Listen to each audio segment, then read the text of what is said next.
এখন যে কবিতাটি লিখব আমি, সেই কবিতাটি এক্ষুনি বাজেয়াপ্ত করা হবে। এক্ষুনি বেআইন বলে ঘোষিত হবে সেই কবিতার প্রতিটি শব্দ, প্রতিটি দাড়ি, কমা, প্রতিটি সেমিকোলন। এক্ষুনি নিষিদ্ধ ঘোষণা করা হবে সেই কবিতার প্রতিটি চরণ। এখন যে কবিতাটি লিখব আমি, তার জন্যে মুহূর্তের মধ্যে সারা দেশ জুড়ে নেমে আসবে আরও একটি উত্থানের প্রাক মুহূর্তের স্তব্ধতা। নেমে আসবে রাইফেলের নলের মতো মৃত্যু। আর সেই মৃত্যুর স্তব্ধতায় বাংলাদেশের আবহমান সবুজ রং অন্ধকারের মতো কালো হতে হতে ভয়াল গর্জনে ফেটে পড়বে সমুদ্রের মতো। এখন যে কবিতাটি লিখব আমি, তার জন্যে হঠাৎ বোমাবাজির পর ভর দুপুরের ভীষণ ভৌতিক গলির মতো শান্ত হয়ে যাবে আমাদের প্রিয়তম এই রাজধানী। বাজতে থাকবে চারিদিকে বুটের আওয়াজ, শুধু বুটের আওয়াজ। এখন যে কবিতাটি লিখব আমি, তার জন্য নিমেষের মধ্যে সারা শহর জুড়ে শুরু হয়ে যাবে খানা তল্লাশি। তার জন্য আর্মি ইন্টেলিজেন্স রুম থেকে বিমানবন্দরে ছড়িয়ে দেওয়া হবে গোপন নির্দেশ। তার জন্য বন্ধ করে দেওয়া হবে বিমানের সমস্ত নির্দিষ্ট ফ্লাইট।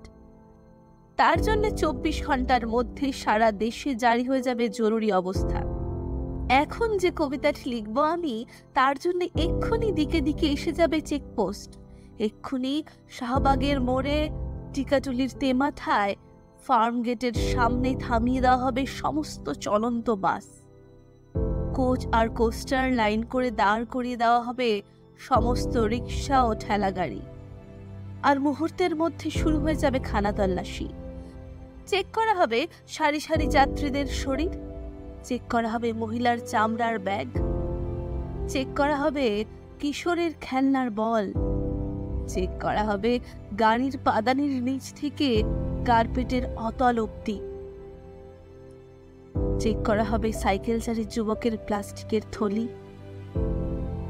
চেক করা হবে বেতার ভবনের গেটে খসিকার কণ্ঠ, তরুণ কবির বুক পকেট, বল পেনের দাগ ভরা আঙুলের ভাঁজ, কেরানির খাতা, অধ্যাপকের উড়ো চুল, কৃষকের কোচর, শ্রমিকের চোখ, পোড়াগার স্কুল, গঞ্জের ক্যানভাসারের গলা, হকারের বগল, গরু পাইকারের ক্ষতি, বেশ্যাপাড়ার দাগি খনির লুঙ্গির ঘাট, সেন্ট্রাল জেলের সব সেল, রেশন কার্ডের পরতে পরতে এমনকি মোদ্দাফার্সের জবানবন্দির ভেতরেও চলবে তল্লাশি। এখন যে কবিতাটি লিখব আমি, তার গতি রোধ করতে গিয়ে সীমান্ত পুলিশের হাতে ধরা পড়বে কয়েক লক্ষ টাকার গুইসাপের চামড়া। তার গতি রোধ করতে গিয়ে সীমান্ত রক্ষীর হাতে আটকা পড়বে 3 জন চোরা চালানি সহ কয়েক লক্ষ টাকার বিদেশি গাড়ি। এখন যে কবিতাটি লিখব আমি, তার জন্য মুহূর্তের মধ্যে ছদ্মবেশে টহল দিতে শুরু করবে পুলিশ ভ্যান। তার জন্য তছনছ হয়ে যাবে ইউনিভার্সিটির হলগুলি। তার জন্য প্রচন্ড সন্ধেবেলা মেডিকেল কলেজের হোস্টেলের টিভি রুমের ভিতর থেকে সন্দেহবশত ধরে নিয়ে যাবে 2 জন ছাত্রকে। তার জন্য বস্তিতে বস্তিতে আগুনের মতো লেলিয়ে দেওয়া হবে গুন্ডা পান্ডা। এখন যে কবিতাটি লিখব আমি, সেই কবিতাটি যখন পড়বে কোনো এক পঙ্গু মুক্তিযোদ্ধা, আমি জানি তার ব্যর্থ কাঁধের পাশে দাঁড়িয়ে তখন অসমাপ্ত মুক্তিযুদ্ধ ফেলবে দীর্ঘশ্বাস। সেই কবিতাটি যখন পড়বেন চশমার কাজ ফাটা গ্রামের কোনো এক প্রৌঢ় স্কুল মাস্টার, আমি জানি তার শূন্য চোখের সামনে ভেসে উঠবে এক শীতের ভোরে শিমুল গাছের নিচে উদ্ধার করা হঠাৎ নিখোঁজ হয়ে যাওয়া তার ছেলের লাশ।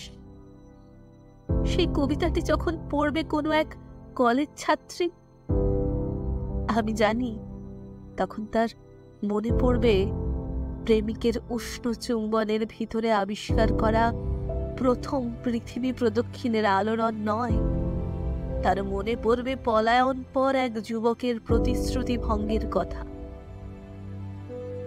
সেই কবিতাটি যখন পড়বেন কোনো 40-50 মহিলা, আমি জানি তার বিগত দিনের পশম কাটায় তখন জেগে উঠবে আকণ্ঠ পড়ি।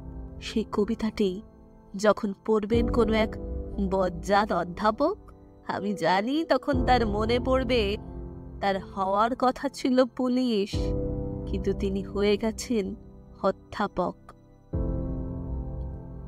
সেই কবিতাটি যখন পড়বেন কোনো এক পত্রিকার সম্পাদক, আমি জানি তার ঘুমের মধ্যে তার মাথার ভিতর থেকে বেরিয়ে আসবে একটি ছায়ামূর্তি, আর তার মনে পড়বে তার হওয়ার কথা ছিল সওদাগরি অফিসের অ্যাকাউন্টেন্ট, কিন্তু তিনি হয়ে গেছেন সম্পাদক।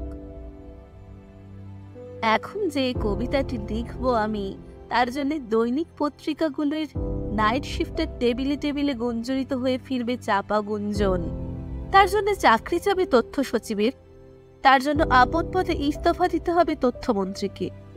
এখন যে কবিতাটি লিখবো আমি, তার জন্য অপেক্ষা করছে দুটো লোহার ঠান্ডা হাত করা, তার জন্য অপেক্ষা করছে একটি ঘাতক ছুরি, তার জন্য অপেক্ষা করছে ভাড়া করা গুন্ডাদের একটি কালো গাড়ি, তার জন্য অপেক্ষা করছে উচ্চাভিলাষী কয়েকজন জেনারেলের ষড়যন্ত্রের একটি নির্মম নির্জন মধ্যরাত্রি। এখন যে কবিতাটি লিখব আমি, তার জন্য আমার সন্তানের জন্মের যন্ত্রণা মুখে নিয়ে আমার প্রিয়তমা নারীর মতো অপেক্ষা করছে আমার বাংলাদেশ।